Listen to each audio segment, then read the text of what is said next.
Hi, I'm John Donahue for BackToTheFuture.com, and we're joined once again by writer-producer of the Back to the Future trilogy, Mr. Bob Gale. Hello, John. Hi, Bob. So, 35th anniversary, a lot's been going on, and one of those things, Bob, is the Back to the Future musical in London. Can you tell us, it stopped because of the pandemic. The show opened in Manchester in February. Okay. And we had about 25 performances, and then COVID shut us down.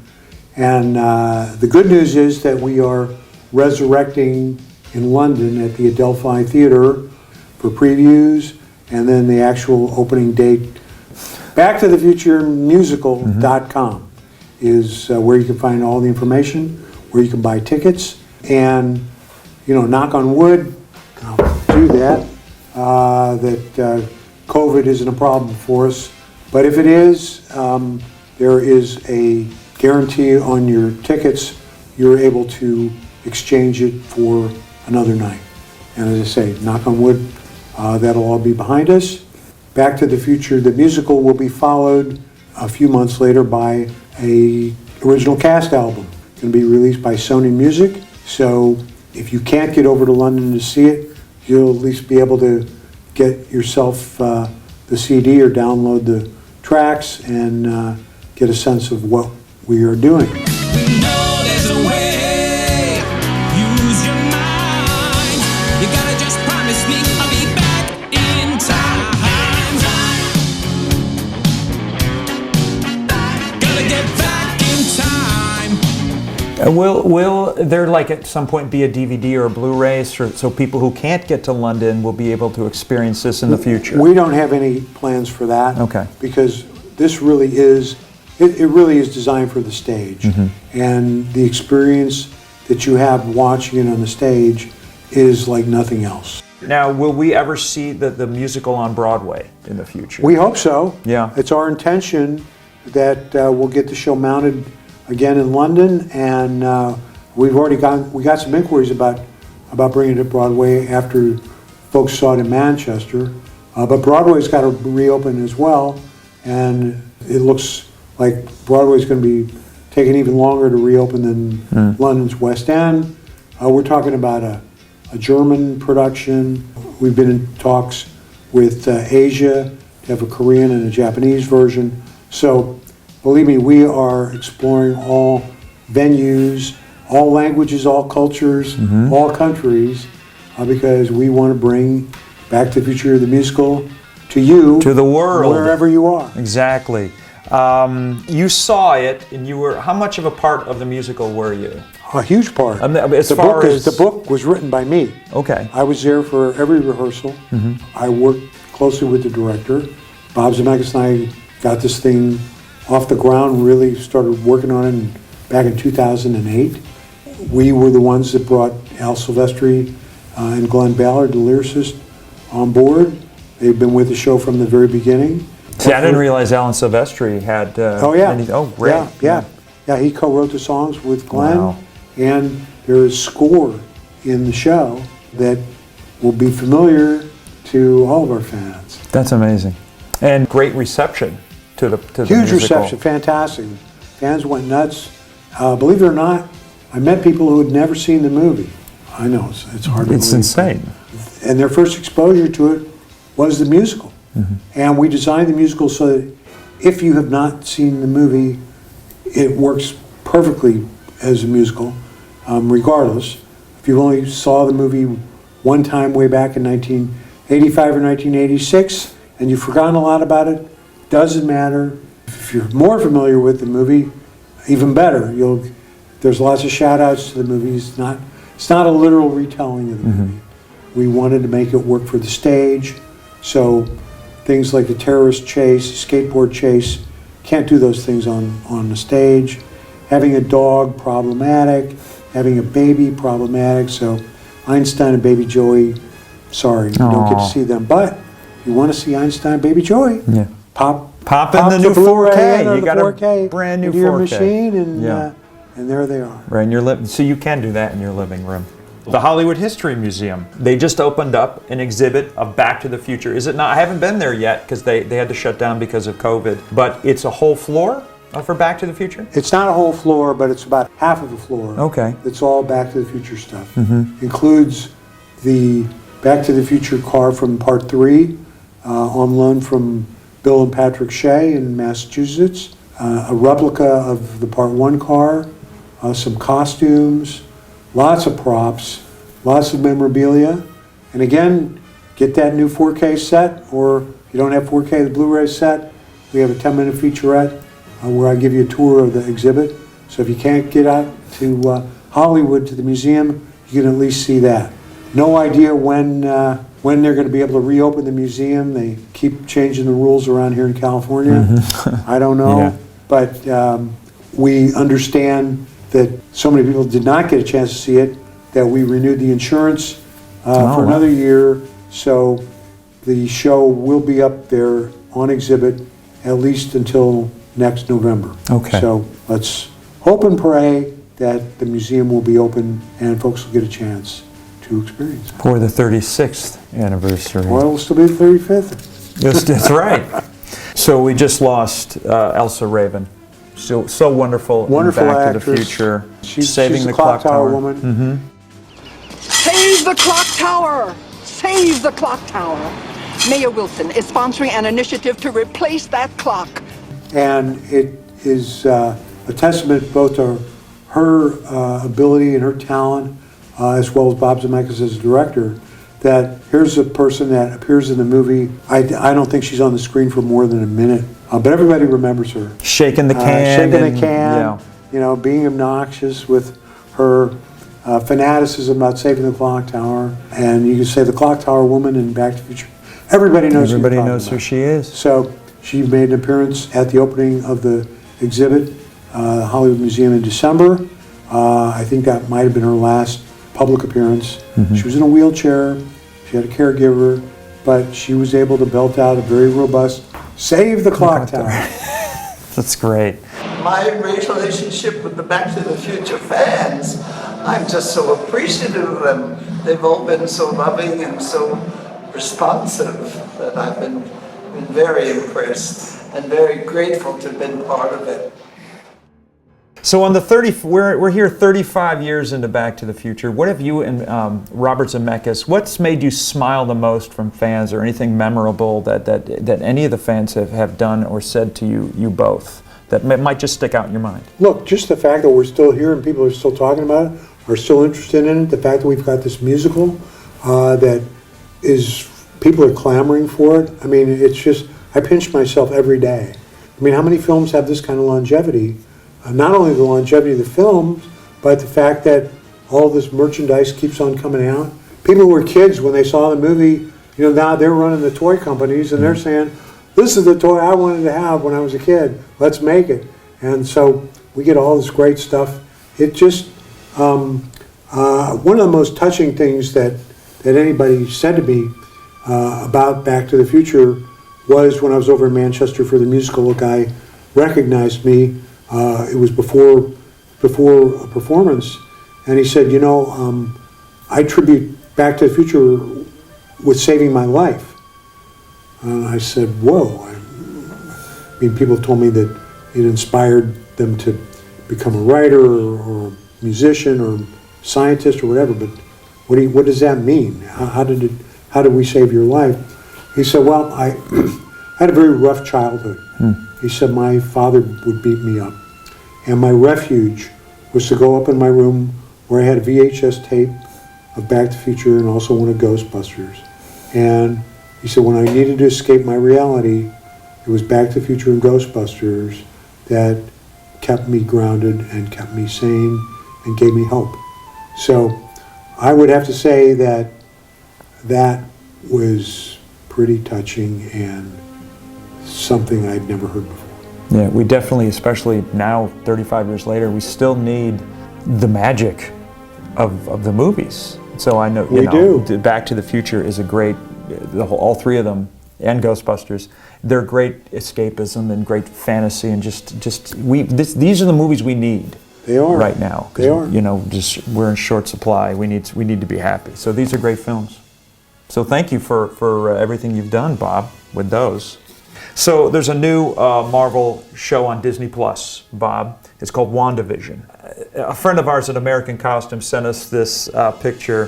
One of the costumes from Back to the Future was, because what they do in Hollywood is they have costume warehouses, and lots of other productions can rent they have all the costumes, so they can use them over and over and over. For those of you that don't know, and American Costume has Francis McCain's costume from Back to the Future, and it was recently used on WandaVision on the new Disney Plus Marvel show. And this is the shirt that they have, and they have her label, Francis McCain, and here's her picture. She wore that in the movie, and it's now on WandaVision. What do you think of that? Back to the Future Well, so I haven't watched WandaVision. Does it take place in the 50s? That's a good question. I should see it.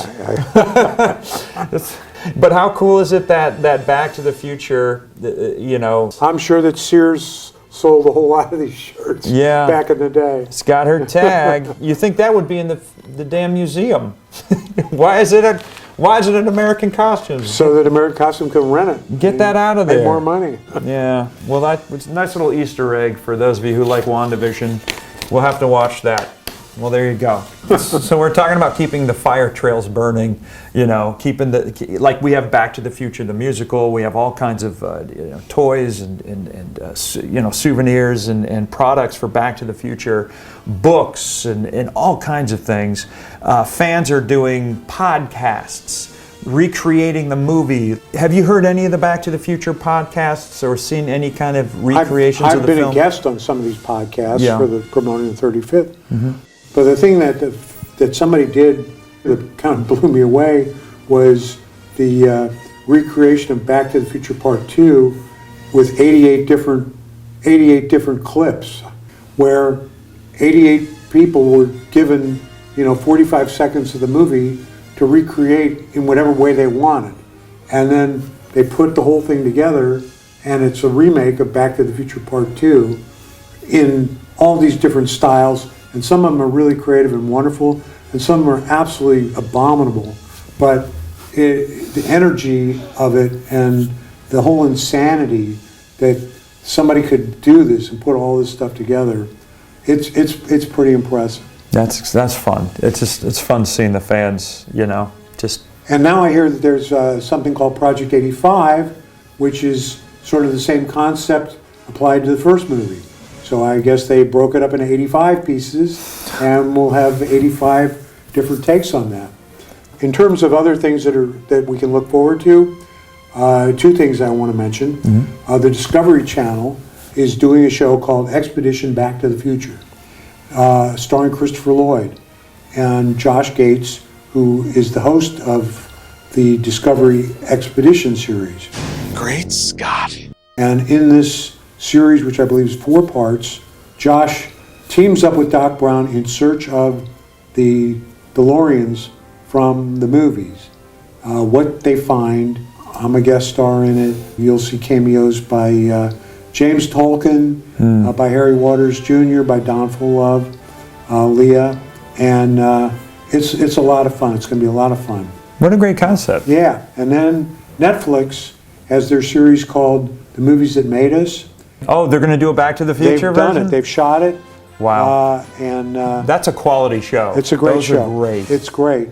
And so Neil Cannon and I did the tag for it at Puente Hills Mall, Twin Pines Mall, which is the first time either of us have been back there since we shot.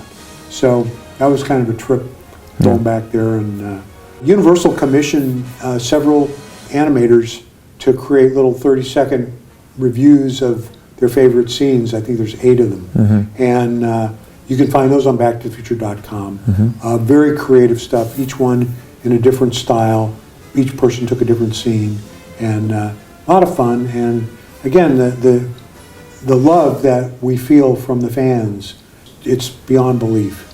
And I'm just looking forward to when COVID is all over, we can get back together and have the fan events happening again, and everybody can make their personal appearances, meet the fans, do autographs, pictures, DeLorean car shows, all of that, because those things are such a good time. Yeah. So And much fun. speaking of good times, 35 years has gone by since you've done the first Back to the Future. Are there any memories that stand out from the making of that film? Look, the most indelible and wonderful memory I have of the first movie is the first night that Michael J. Fox came to work. No. Because here Bob and I had done something that was absolutely unprecedented and borderline insane, which is to replace our lead actor. And After how many weeks of filming? Was it like 6 weeks. 6 weeks of filming. 6 weeks of Why did filming. it need 6 weeks? To show you, like... We just had to put enough of the movie together because we kept convincing ourselves that it was going to be okay. Yeah. Because Eric would be good in this take, and he'd be good in that take, and we thought, gee, we cut it all together, it'll be all right, and we cut it all together, it was not all right. So, at any rate, this was, we're walking a really thin tightrope here to say, okay, we're going to replace our lead actor, and is Michael J. Fox going to deliver the goods? And it was instantaneous that everybody knew that Michael was It's got Marty goosebumps. McFly. And Yeah. it was just sort of, you could just feel this sort of sigh of relief and elation. Oh my God, he is Marty McFly. The movie's going to work.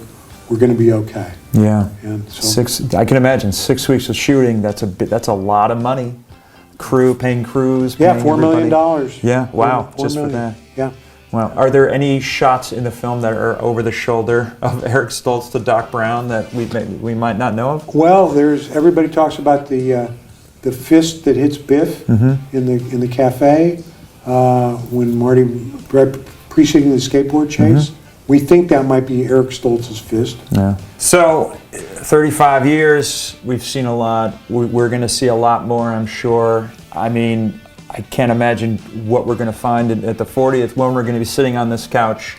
Again, people keep talking about, Yeah. is there going to be a Back to the Future Part 4? No. I wasn't even going to ask I know because you we weren't, know the 'cause answer. You know the answer to that. Yes. But somehow the subject keeps coming up. Why would people want to see a fourth one? You just can't capture that magic of We the cannot. third. That's why we're not going to do it. The three of them. We're not going to do it. And that's why. And most fans are grateful for that. We're the guys that just say, no, we're done. It's great the way it is. Let's We have leave. the musical now We to have look the forward musical. to. That is part 4. That's what we're going to do. That's what we are doing in lieu of a Part 4. Back to the Future in concert. That'll be back once the concert halls are open. That's where they run the movie with a live symphony orchestra playing the score, which has 20 additional minutes of music. It's a fabulous, fabulous experience.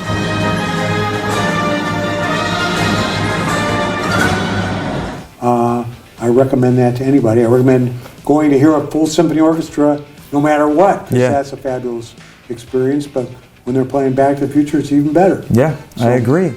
Talking about sequels, that's not going to happen. What if Universal at some point says, we're going to remake it? We're going to say, no, you're not. Okay, good. That's what we want to hear.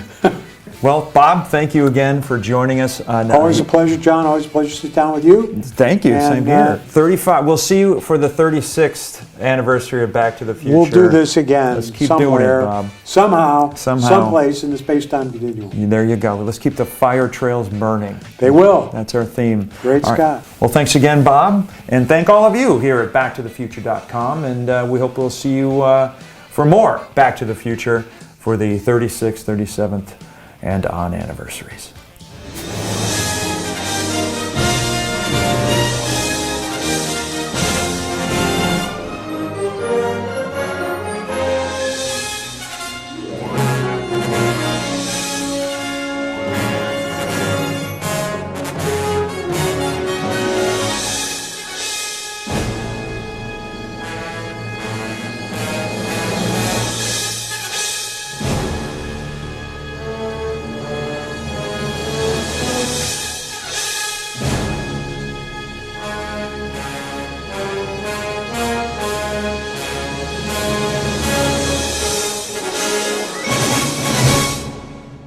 You know, we didn't do the 8th anniversary. Maybe we should go back. Yeah, can we go? We can go back, can't we?